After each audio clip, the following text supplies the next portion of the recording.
Good afternoon, YouTubers. T-Square here with T-Square Talk. So got a great video planned out for today. Today's video is based off of a recent comment that came in this morning. And I think it's a really good topic that we're going to be talking about because it's going to help people out there get the most silver for the least amount of money. And it's going to give you a few different ideas on how to get that. And I'm going to take a look at a couple different options to get to where you want to be, and a couple different snags that if you kind of bite into the wrong area, you could take a big hit essentially. And I don't want to see anybody take a hit. Now, if you've got a lot of money and you're not worried about the cost, you're just worried about getting some silver under your belt, then this video may not be for you. However, if you're trying to get the most silver for your dollar, then this video is definitely for you, because everybody wants to stack as much as they can for as little as possible. With everything going up in price, from food to gas to clothing to appliances to everything, including silver, you want to be able to put money away to silver and still have money to enjoy your life from day to day. So with that being said, I will start off and I'll read the comment. If you guys enjoy this video, please take a quick minute, hit that thumbs up button, because it really does help the channel more than you know. It helps the algorithm.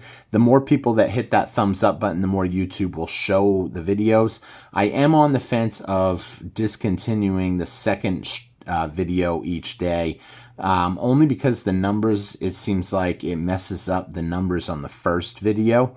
Almost like, I don't know if YouTube has some algorithm. I know they have an algorithm, but I don't know if they have something that throttles the first video once you put up the next video. I haven't figured that all out yet, so I'm still trying to kind of mess with the algorithm a little bit. But I have learned that the more thumbs up goes on a video, point blank, the more views that you're going to get, because YouTube's going to show the video. So please take a quick minute, hit that thumbs up button, and leave me a comment. Let me know your thoughts on this video. If you disagree with anything I say, I'd love to hear it. And please hit that subscribe if you're not subscribed, because that's ultimately one of the big goals too, is building up the channel. So with that being said, let's jump into the comments. So this comment's from Eli.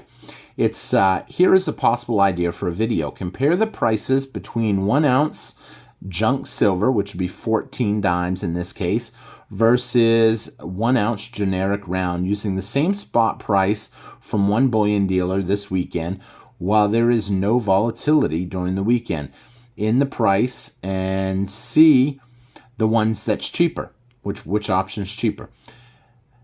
And in your opinion, even though it's 90% silver versus 1 ounce silver round, that play into stacking of silver, in which do you believe would be better, even if one is cheaper? So I think that's a great comment to talk about right off the bat, because a lot of people are trying to get more silver. Now, here's the thing. I'm gonna put this out there. If anybody does have Facebook and they want to, one, go to T-Square Talk on YouTube, you can check me out. Sorry, T-Square Talk on Facebook. I don't use Facebook that much. I'm just trying to get into it. I do have a Facebook page now. And also, the person that actually wrote this comment has the Silver Asylum, which is a great page where you can find and keep up with dates, what's going on from day to day on sales, and they run a lot of stuff. Now, this phone right here is my absolute personal phone, so I don't have it on here. The phone that I'm filming with is my work phone. I'm actually already joined up in the group already. It's a small group right now, but they are continuing to grow pretty fast, and it keeps me up to date on a lot of good deals. I see the sales pop up on there right off the bat, so that's why I like it, and then I see what companies are running the sales. So with that being said, now too, we're going to jump right into the different price options. So right here, when you look around at most bullion websites, now this is not taking into account some super sale that someone might be running or nothing special. I'm taking the pure average this weekend of 1 ounce of silver. So 1 ounce silver round from the average website I put together was about $31.50. That's about the average that you're probably going to pay this weekend. Now, with that being said, that's not that bad. It's a little over spot. Obviously, that's, what, $2 over spot roughly per ounce. However, jumping over to silver dimes. Silver dimes, if you're picking up Barbara's or Mercury dimes, then we're going to have the highest premium, obviously. And they usually sell them in groups of 10. So that means you have to buy 10 of them, and you'll pay right now for Barbaras and Mercuries, you're going to pay $36.45 for 10. Now, obviously at $36, just the 10 will blow this ounce out of the water. And that kind of shocked me that that was that high on Mercuries, because now that actually makes me want to put most of my Mercuries up for sale or trade to get more ounces. But I understand more people like Mercuries. I like Mercuries. When I have a choice between a Roosevelt or a Mercury, I always take the Mercury. If I have a choice between a Barbara or a Mercury, I always take the Barbara. Why? Because the older the coin, the more respect it's going to have from a non-stacking person. If you're a stacker, then it's just about the silver usually, and you don't really care. You want the cheapest. But I've got to say that if I have the choice between one or the other, I always take the older ones. And I will even go to the extent of cherry picking in some cases when people have whole trays of stuff. And they don't mind that you cherry pick because you're going in there, you're spending money. It keeps you coming in hoping you're going to find something good one day to the next. Now, if these were Roosevelt dimes, which are not really anything super special, you know, a Roosevelt dime is silver in terms of its 1964 or some years before that. I don't know what year they started the Roosevelt dime, but they're silver. You're going to find 10 at $24.91. $24.91 for 10. Still more expensive in terms of the generic ounce. However, the thing you've got to consider too is they're looking at this as it's more popular than this right now. So right now, more popularity goes into breaking up, having fractional silver versus full 1 ounce silver rounds. Me personally, I'm after the cheapness. Why? Because if I had this and we're in a crazy end of the world, or we'll just say a crazy SHTF scenario, you would be able to utilize this just as easy as these, I think. Because yes, both of these will be going up in price. Obviously, these might be a little easier to use. I can't say they'll be the same, but you're not going to have a hard time, I don't believe, trading one of these.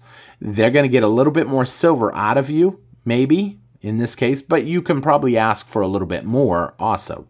So that's one thing to consider. Now, when I told you a minute ago, though, $24.91 for 10 of these, you also got to consider what is the melt value on these. So I use an app. It's called Coinflation. And I'm going to pull it up here so you guys can see it real quick. So this is Coinflation app. You'll have it if you have a cell phone that you carry with you all the time.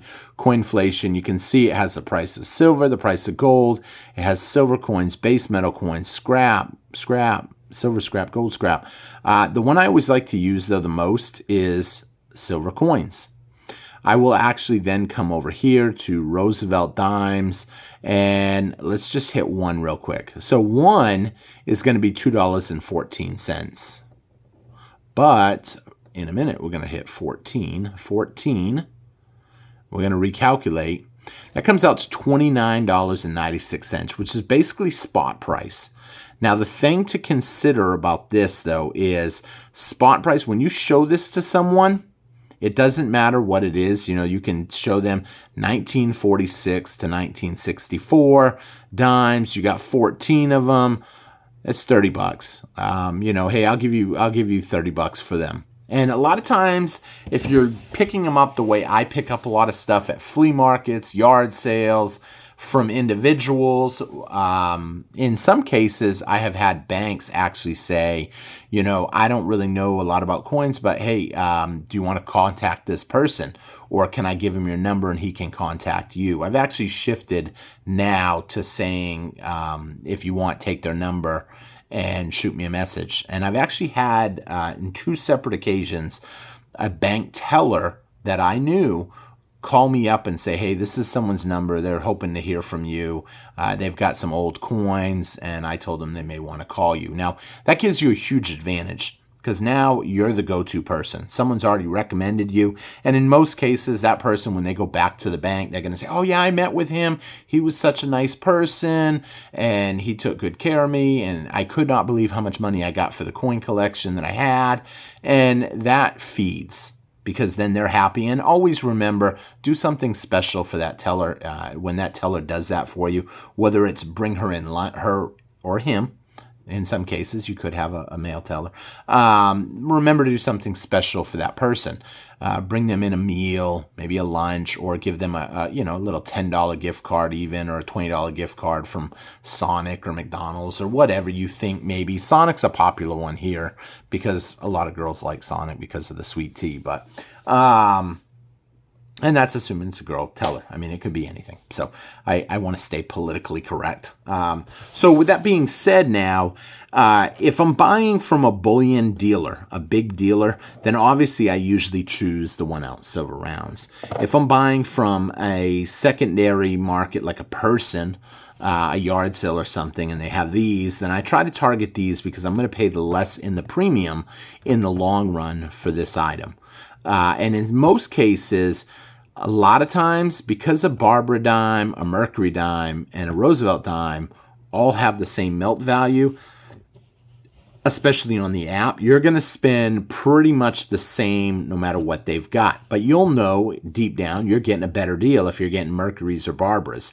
And in some cases, you can go to, like I said, to the coin stops and they just got them all mixed in. And in that case, I will wipe out every Mercury dime they have because usually at a coin shop, you're going to get a better deal on this type of stuff because this is the type of stuff that's floating around, in my opinion, more in non-stackers' hands. Now, what do I mean by that? When coin shops are buying from people, this is the kind of stuff that usually comes in. Unless they're a collector and they're selling this kind of stuff, then that's going to be different. But the average person that has no knowledge of silver, they just have some coins that was left to them, that's the kind of stuff that they got. And that's a good opportunity. And when you show them the app, they see it there, they understand, okay, now, obviously, there are going to be exceptions. If you happen to find a 1916, I think it was 1916D, which I was told if I try to put the set together, I'm probably not going to have it. But I don't know, because I bought a lot of my coins, my junk silver coins, from individual people that their relatives passed away and their dad was a coin collector, or their grandfather was a coin collector, or they just gave it to them in the form of something like this and said, you hold on to this forever. And every time they visited the grandparents, one of the grandparents would give them one of these, and then they just sat on them, and then eventually they needed money and didn't want them anymore. So it's definitely worth thinking about how you purchase. Okay. So moving on, though, my conclusion to this is it's going to depend where you buy. You're not getting a flat-out straight answer because from big dealers, AppMax, JM Bullion, that type of stuff, I'm targeting my rounds. Smaller people that are just selling small coin shops, that type of stuff, then this is where it comes in. And in any case, I recommend you go to your coin shop or a new coin shop and tell them, hey, I'm just starting out. I don't really know much about silver. I watched some YouTube videos. I got $100 here. What kind of deal? Can you give me a really good deal? This is my first deal I've ever bought from you. $100. What kind of deal will you give me? And in many cases, I have seen some phenomenal deals come up. And so that gives you the opportunity to essentially get a little bit more out of your $100 in whatever you're buying. But I would be surprised if you don't get an offer like something like this type of stuff, because this is what they're sitting a lot on. Stuff that's fancy rounds. Obviously, this is anybody that's an NRA person is going to love this round. I've had a lot of NRA people that's, oh, I love that, or they're gun fanatics. If you're giving it to a grandchild, then obviously something like this, Merry Christmas, Santa Claus, is going to be really popular, even though I only bought these right here because they were dirt cheap. They were only like $1 over spot when I picked them up, and I'm not really a fan of the Christmas rounds, but I am a fan of $1 over spot. I'm really a fan of spot, or whatever I can get. So with that being said, I thank everybody for watching. It was a great comment. I hope this helped some of you guys think about the difference between what the best way to go is. You want to make sure you're getting the most silver, in my opinion, for your money, because that's what's going to benefit you the most in the long run, because silver is only going to continue to go higher, in my personal opinion. And also, one last bonus note, I'm going to pull this out real quick. This is an example of a pawn shop that I went into. 1964 Roosevelt dime. I said I didn't have a Roosevelt dime, but then I glanced over and saw that sitting there. This was $3 in a pawn shop. However, when you talk to these people, a lot of times you can negotiate. I actually ended up negotiating down. I said, look, I'll take them all. How many do you have there? 100 and something? I'll tell you what. I'll give you $1.50 each. Yeah, you heard it right. That's what I said at first. But the answer came back no. And then the follow-up answer to that was, I'll tell you what, I'll take $2 a piece for them. You can have them all at $2 a piece. And then I ended up following that up with a, how about $1.85, because this is Coinflation.